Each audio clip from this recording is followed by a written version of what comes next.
you're bringing up, Kyle Shanahan, and I think that, one thing that was put to bed was whether or not he's the right coach for the 49ers. I think that he solidified, his play with the 49ers as far as being the coach, and probably, somebody who maybe if he continues in this way, gets an extension and is here, for the long term. Seems to have a great relationship with the York family.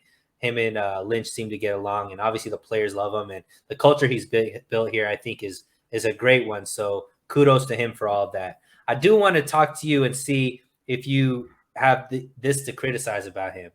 Super Bowl, 10-point lead going into the fourth quarter, end up losing that.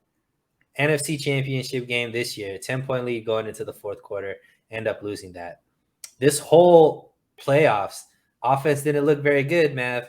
Not too many, passing touchdowns, not too many touchdowns overall from the offense. Really was a team that was heavily dependent on the defense playing lights out.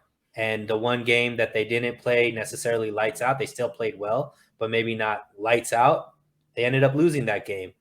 Is there something to be said about Shanahan in these big games that he might be a one-trick pony and doesn't know when that plan A is taken out on his offensive side, which namely usually is the running game? He doesn't know how to get to plan B or doesn't have that plan B option. Is that a fair criticism?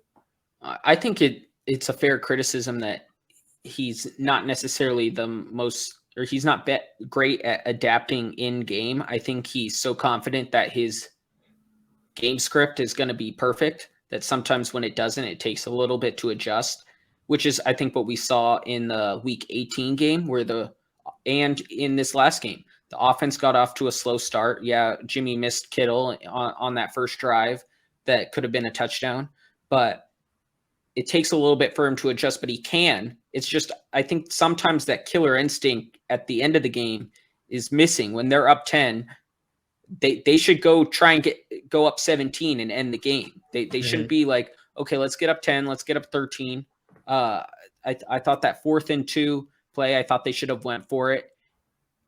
I also think that the third down play on that, where they're handing to Juszczyk with Trent Williams in the backfield, if that worked, that would have been all over Twitter, because who puts their left tackle in the backfield and hands it to the fullback? Like, that'd be the most Kyle Shanahan thing in the world, and it backfired. So the creativity was there, but the killer instinct sometimes isn't. And I think that's something he's going to get. Like, you see those coaches that get blown out and they're like, I'm not going to get blown out the next time. Or they blow a late lead and they're not going to blow the late lead the next time. So hopefully he gets to the point where we're up 10, act like we're tied. I want to get another touchdown this drive at all costs. I'm going to go for it on 4th and 2. I'm going to throw on 3rd and 3 because that's the better option. I think if he finds that killer instinct, it's game over. Yeah, and I mean, I think Kyle Shanahan is resembling a lot of Andy Reid to me. I don't know if you remember Andy Reid with the Eagles. He was making it to the NFC Championship game every single year, it seemed like, and just couldn't make it to the big one, and finally made it to the big one, and then ended up losing to, Tom Brady and the New England Patriots. And everybody was like, that's the guy. He just can't win the big game. Till he goes to Kansas City and wins the big game, right? And now all of a sudden, all of that is no longer there. Andy Reid is one of the greatest coaches of all time.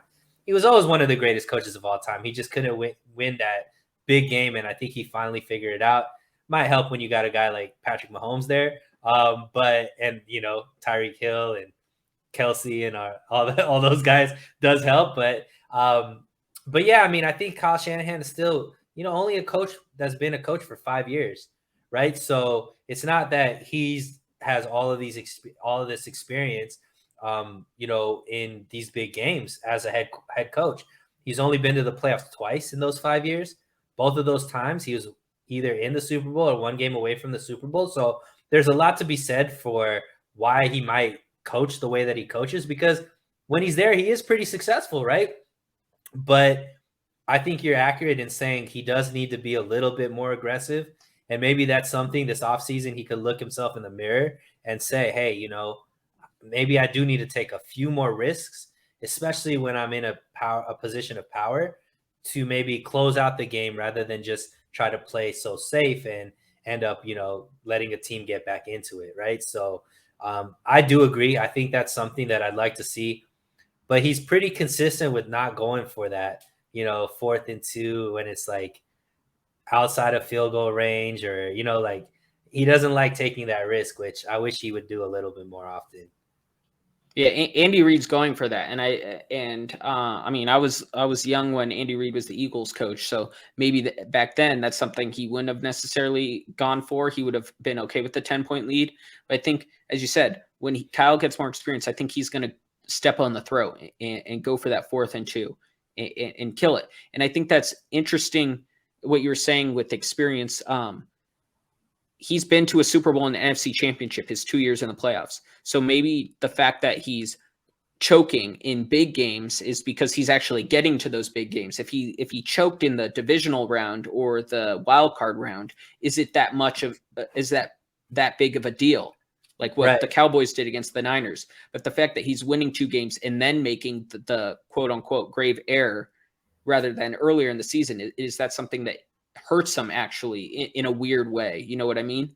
Yeah, it's kind of like how people mention LeBron, right? LeBron would make it to the finals and lose. So it's like that's why he's not the greatest player, because he always loses. But he's making it to the finals every single year. And it's I think you're extremely accurate with that. I wasn't really going by that, but I think you made a valid point, because the Chargers quarterback coach against the Raiders in Week 18 made the stupidest play, right? Calling that timeout when they were going to run the clock out, it seemed like, and they could they could end up both going to the playoffs.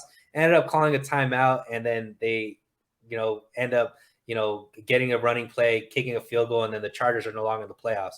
Nobody's talking about that because it was in Week 18, and people have already forgotten about that. But Kyle Shanahan will constantly be reminded of these things because they were when nobody else was watching football. It was the only game on television at the time, and obviously that's when the magnifying glass is there. So you're probably your wins are going to get over exaggerated, and your mistakes are going to get over exaggerated. So it is something to be said that he's getting this experience, even though it's not panning out well now. Later on in his career, these moments are going to be in that file folder of his, and hopefully he can make better decisions in the future that will help him take that next step and and win. So I think you were absolutely right. That was a great commentary by you, my man.